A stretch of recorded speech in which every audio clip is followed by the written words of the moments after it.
Hello and welcome to the Chapter 1 Review Podcast. Just a heads up, these review podcasts do tend to be a little bit longer than the traditional one lesson podcast. We will be going over assignments in class and discussing these things in class as well, but I do the podcast for a couple of reasons. One, in case somebody's not here for the review or absent, they can still get a chance of listening to a review.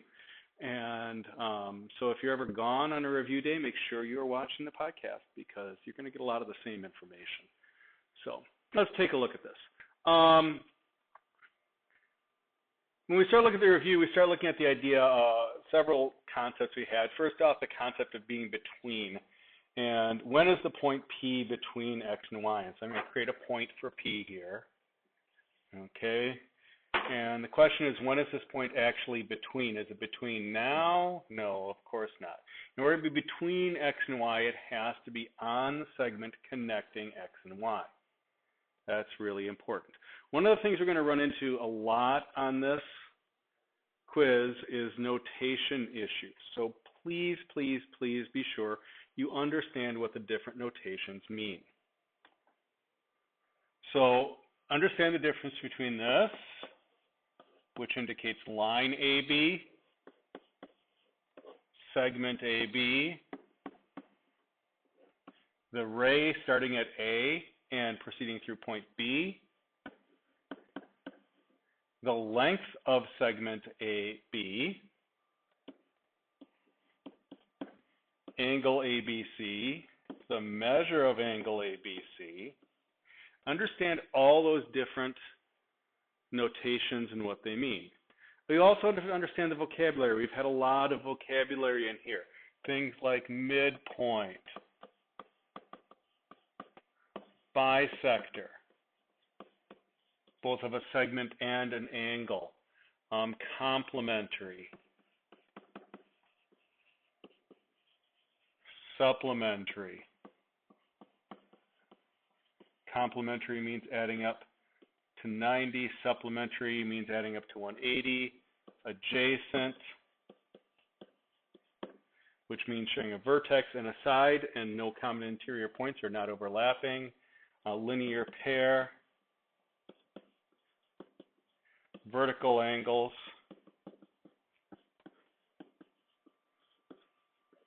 all these things and more. They're all going to be important that you understand the vocabulary and the notation necessary to work with the problems that we've learned in this chapter and to be effectively communicating in geometry.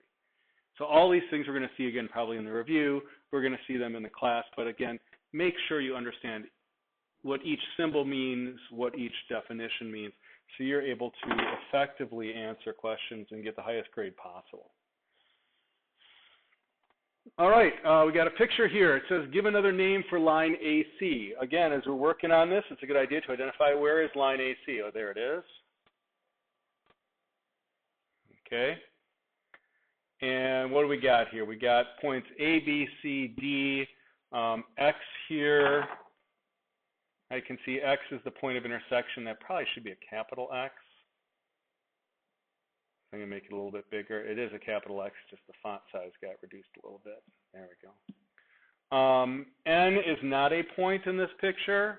E is a point in this picture. J is not a point in the picture. N is the name of a line, so another name for line AC would be line N. Or we could say line AX, or line XC, or line CA for that matter. Those would all be acceptable answers. 3 non-collinear points. Please be careful. Make sure you catch the non-collinear points, 3 points not all on the same line. Now, of course, any 2 points are on the same line. So whatever 2 points I pick, the first 2 are always going to be collinear. The third one just needs to be different. I'm going to go with A, B, and E. And notice as I'm listing points, I put commas between them to indicate that those are individual points, not the plane ABE or something like that, or angle ABE. I'm talking about 3 individual points, A, B, and E. Another name for segment BD, there is only one name for that, that's DB. And again, we have to use a segment symbol. Another name for ray AX, Okay, that's this ray starting at A and going through X. So another name for that would be a C, not XA. We can't just reverse the order with rays like we can with lines and segments. Rays are different. Also, I couldn't say ray AN. N is not a point. N is a name of the line. So I cannot use N as a point. The measure of EWM is 97. Find the value of X. Okay, so EWM, again, don't be afraid, especially on a test, to highlight it. That's 97. Now, the thing you're going to be tempted to do is to say 4X plus 20 equals 3X. That's not going to work well for you. Please don't do that. All right, in this case, what's the fact we're given? What's the relationship? These two angles, we don't have any facts about bisectors or anything like that. We have a sum of 97. So 4X plus 20 plus 3X equals 97. So 7X plus 20 equals 97. Subtract the 20. 7X equals 77, so X is 11. Okay, now are we done, or do we need to go back and find the measures of the angles? Oh, well, the question says find the value of X. We found the value of X. We're done. Lucky us, this was a pretty easy one. Didn't have to go back and resubstitute it in like we have in a lot of the homework problems and on a lot of the other examples that we've done. Plot the points in the coordinate plane as AB congruent to CD. So A is at negative 3, 1. Again, now we have to remember we're plotting points. We go left, right first, and then the up, down. So that's left 3, up 1. There's A. B is at 5, 2. 5. There's B. So there's segment AB. C is at 6, negative 3. So 5, 6, negative 3 right there. Notice every time we plot a point, we label it. D is at 5, 5. 2, 3, 4. The question is AB congruent to CD? Now, drawing the picture is great, and it's helpful, and it's worth points. But it's not proof of my solution. In order to prove if they're congruent, congruent means that they have equal measure. In order to prove measurement in the coordinate plane is to use distance formula. So, we have to do this. AB equals, set up our distance formula. Plug in our numbers. It's negative 3 and 5 are the x's. 1 and 2 are the y's. So that's negative 8 squared plus negative 1 squared, which is 64 plus 1, or the square root of 65. That's how long AB is. CD, we're going to do the same thing.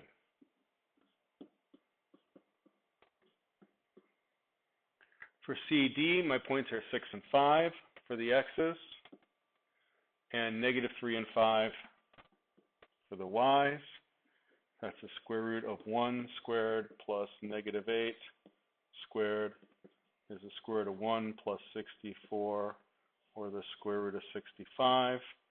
And right here, we do have that they are congruent, so I can say yes. Segment AB is congruent to segment CD.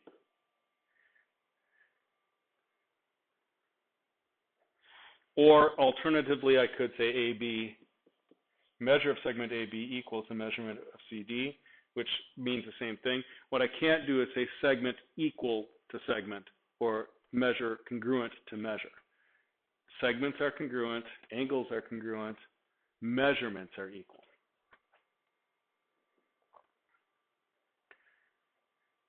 Given the points A and B, find the midpoint of AB. That requires us to know midpoint formula. Remembering a midpoint formula is x1 plus x2 over 2. This is the only formula we add.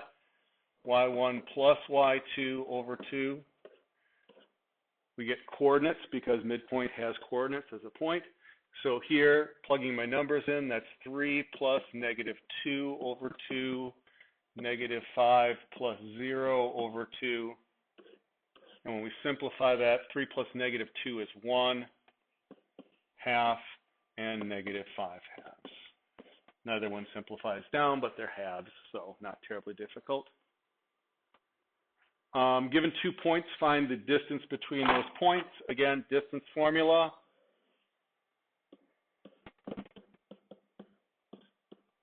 I always start with the blank form, square root, parentheses, subtraction in the parentheses, squaring the parentheses, plus between them. And don't get lazy, write it every time.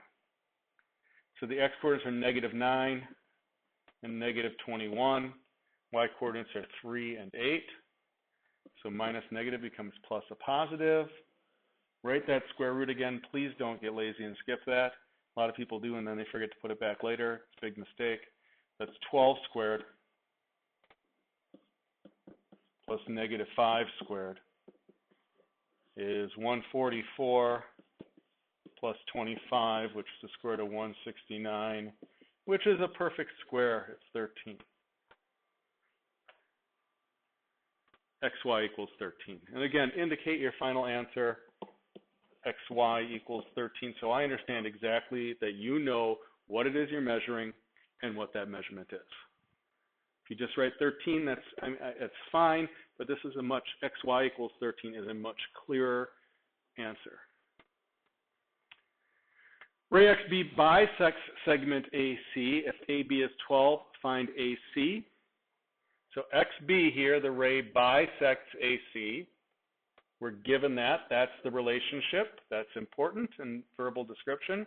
Bisects means splits it evenly in two. AB is 12, so this must also be 12. But what's my answer? Is my answer 12? No, because it wants to find AC. Aha, so the whole thing, AC is 24.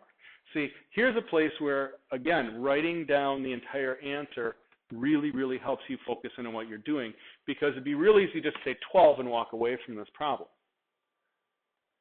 But if you write AC equals, and you look at the, wait a minute, BC is 12. I want AC. AC is 24. I mean, it's a simple problem, but it's also pretty simple to make a mistake if you're not being careful. The measure angle BUM is 49 degrees. Find the measure of the complement and the measure of the supplement. Okay, complement means they add up to 90, so that would be 90 minus 49 or 41 degrees. The supplement would be 131 degrees. Because the supplement, they have to add up to 180. The measure of angle 1 is 113. Find the measure of angle 4. What's that relationship between angle 1 and angle 4? They are a linear pair. And so they must add up to 180. So measure of angle 4 plus 113 is 180. So subtract the 113. And I get the measure of angle 4 equals 67 degrees.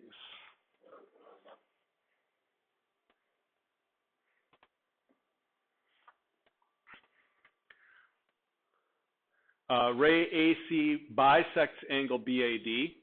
Find the measure of angle BAD. Okay, so again, right, what we're finding, measure of angle BAD, BAD equals, okay, BAD, this is a bisector, meaning these two have to be congruent, and 48 plus 48 is 96 degrees.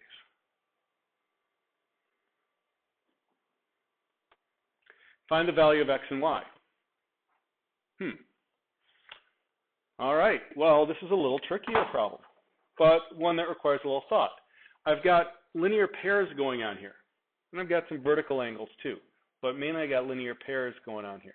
Now, if I look just at these two angles, they're both in terms of x, they're a linear pair, I can combine them and set up an equation. If I look at these two angles, I can also set up an equation. However,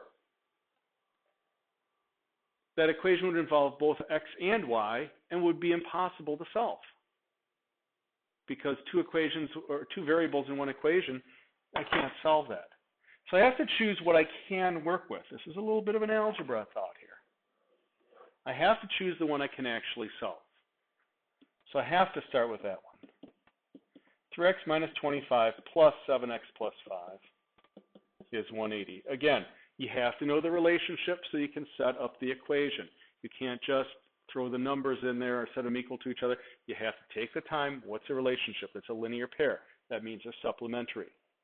That means they add up to 180. Aha, there's my relationship and my equation.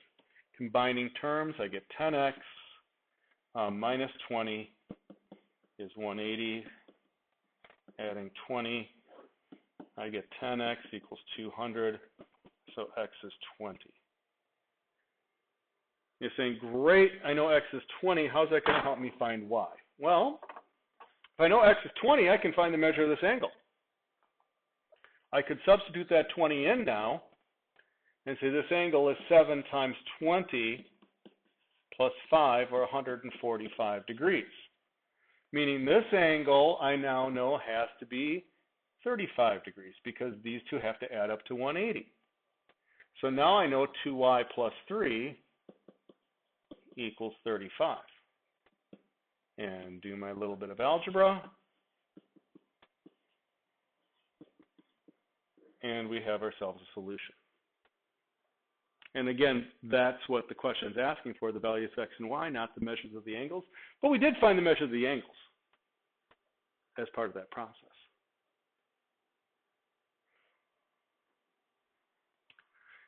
If A is a complement of B, the measure of A is 37. What is the measure of angle B? Again, complement means add up to 90. So 37 plus the measure of angle B has to equal 90. Subtract the 37. Measure of angle B is 53 degrees.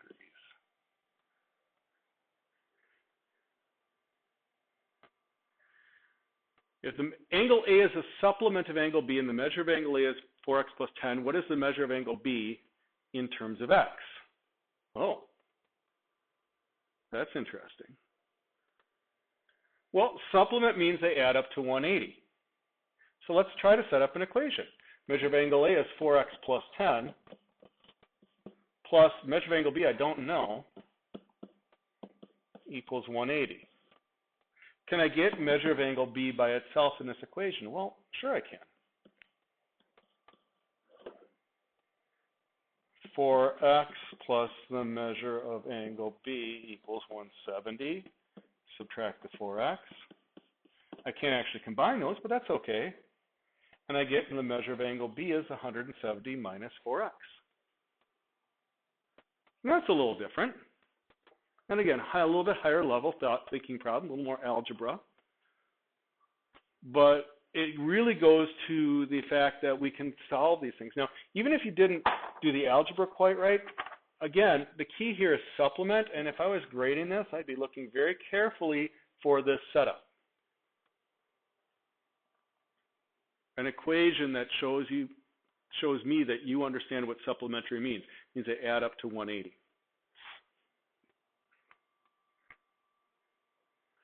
From there, you ought to be able to figure it out. But if you can't, you're going to get the lion's share of the point for getting that there. And that pretty much takes us through our review. We'll be looking at things again in class as well, but the quiz is coming up soon enough for the chapter test. This is a test, not a quiz. Please be sure you are well prepared. If you are not understanding something, make sure you are coming into the Learning Center and asking for help, or coming in to see me before or after school and asking for help, because that's why we are here. So please, please, please make sure you're taking care of those things, and we will see you in class.